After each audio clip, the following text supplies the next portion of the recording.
during the season. I think it's kind of great.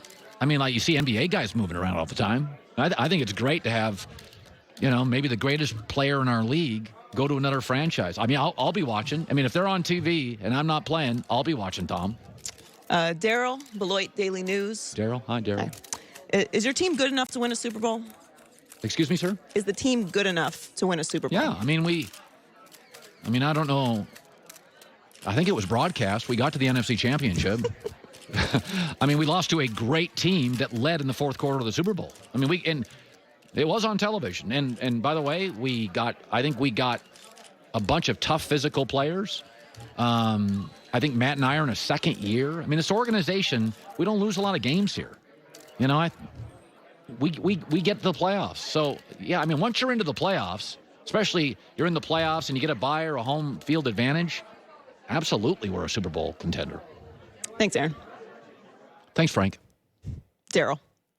Sorry, Bill. Okay. Authentic, honest. I don't think he was dishonest with any of that. It actually had a very Aaron-like tone. Yeah. I think he really embodied the spirit of Aaron Rodgers there. Could one of you, Green Bay people, send this to Aaron? And because, he doesn't watch the show. Right. I thought all the answers. If he did that today, you'd be like, cool. That's the answer. Ideally, he should throw a wet blanket on the situation. Yes. Hey, listen, I heard about Jordan Love. I read the paper. I saw the stories. I was Jordan Love. Brett probably wasn't tickled by it, but this is an enterprise. It's a company. And this is what companies do. Frank with the news. No. Turn on the news. This is the Herd Line News. Frank went stuck with you. So the Broncos are forced to face Patrick Mahomes and the Chiefs offense twice a year. Yeah. And in an interview with the Washington Post, Von Miller asked how they can stop Mahomes, and he doesn't think that's possible. He said, we can't. We just got to score points. If we're able to get off the field, you can hold them to a third down here and there, but that's on our offense. We've got to score on offense because it's not smart to go into the game and say we're going to hold Patrick Mahomes to no points. They beat Denver 30-6 in Denver. He left the game in the second quarter with an injury, and then Mahomes did, and then they won 23-3 at home. By the way, I don't agree with that. Patrick Mahomes trailed the 49ers for 3.5 quarters. Tom Brady has never scored a touchdown in any of his 8 or 9 Super Bowls. You can stop great quarterbacks. Peyton Manning. If the bottom line here is there's a way to beat Kansas City, guard, center, guard. If you don't do a good job blocking Baltimore's interior, Baltimore will shut down Kansas City. This league has always shown, if you can't protect a great quarterback, look at Jared Goff 1 year to the next when they had offensive line injuries. There's a way to stop them. And Vic Fangio is a great defensive coach. So Kansas City last year was really good, but part of it was they had a Pro Bowl. They had a really great left tackle. They didn't always have great blocking, and Mahomes got hurt. But this idea they're going to drop 32 points a game, no, they're not. Well, I would say it was the year before that the Chiefs kind of felt like you just had to score more points than them. Last year, it did feel a little bit different. But clearly, Vaughn feels like he's right about their offense. They're going to need to put up more than 6 and 3. Yeah, no, Denver's offense. To stay in it. You got to get in the 20s. But I do think Patrick Mahomes will not have 17 great weekends next year. He won't.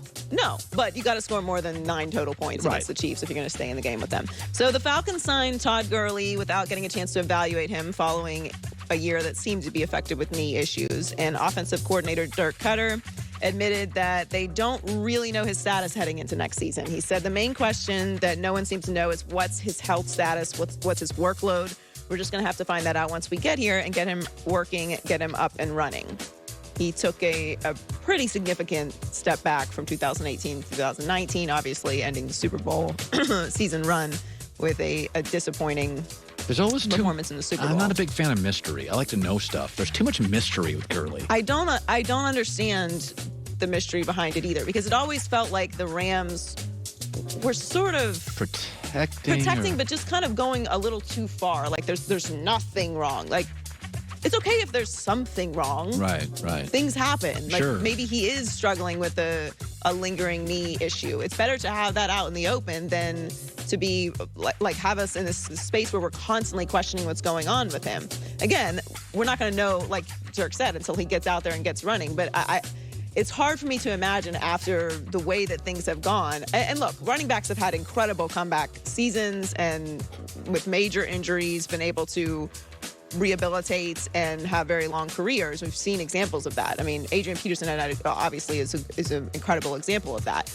But your carries are going to go down. You're not going to be the same type of back that you were before an injury that's lingered that long. Again, we don't know until he gets out there. But again, the mystery to me is just confusing around Todd Gurley. Like, is it something that's going to linger with him for his entire career?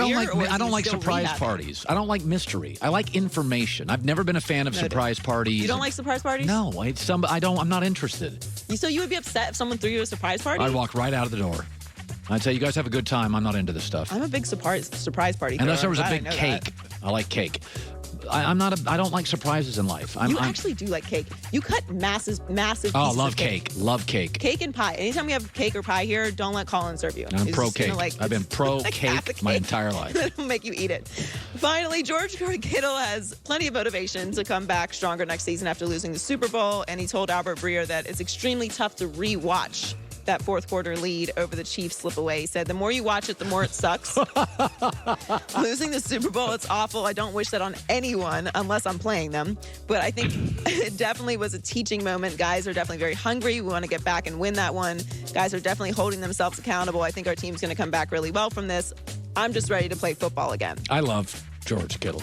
He's a great personality. Character. You know, he has Gronk-like qualities, but he's very different than Gronk in a lot of ways. But he's a great face of the league. He's very fun. But I think that a lot of teams win the Super Bowl. You have the Super Bowl hangover. And every year, I always question if the team's going to have a Super Bowl hangover. Like the Rams, was it a Super Bowl hangover or was it the Todd Gurley situation and they lost some pieces? Like, the offensive line fell apart. Like, what is it really a Super Bowl hangover, or what comes from making this huge push and this, this drainage of energy and emotion to get to the Super Bowl and then lose, and especially lose, in that fashion? I don't feel like they're the Falcons and are never going to recover, though. Right. That was like the all-time meltdown in the history of sports. Yeah. Good stuff. Joy Taylor with the news. Well, that's the news. And thanks for stopping by. The Herd Line News. Okay, we got good stuff. So episodes, we have so many good topics today. By the way, Andrew Whitworth, Jeff Gordon is joining us today. NASCAR over the weekend. Jason McIntyre. Let's bring in Chris Broussard via the Coward Global Satellite Network, brought to you by Mercedes-Benz, the best or nothing. So, all right, let's start with this. It's funny. I'm reading an article last night. It was really, really fascinating, from Jasmine Jordan, the daughter of Michael. And the more I read the article, Chris, Michael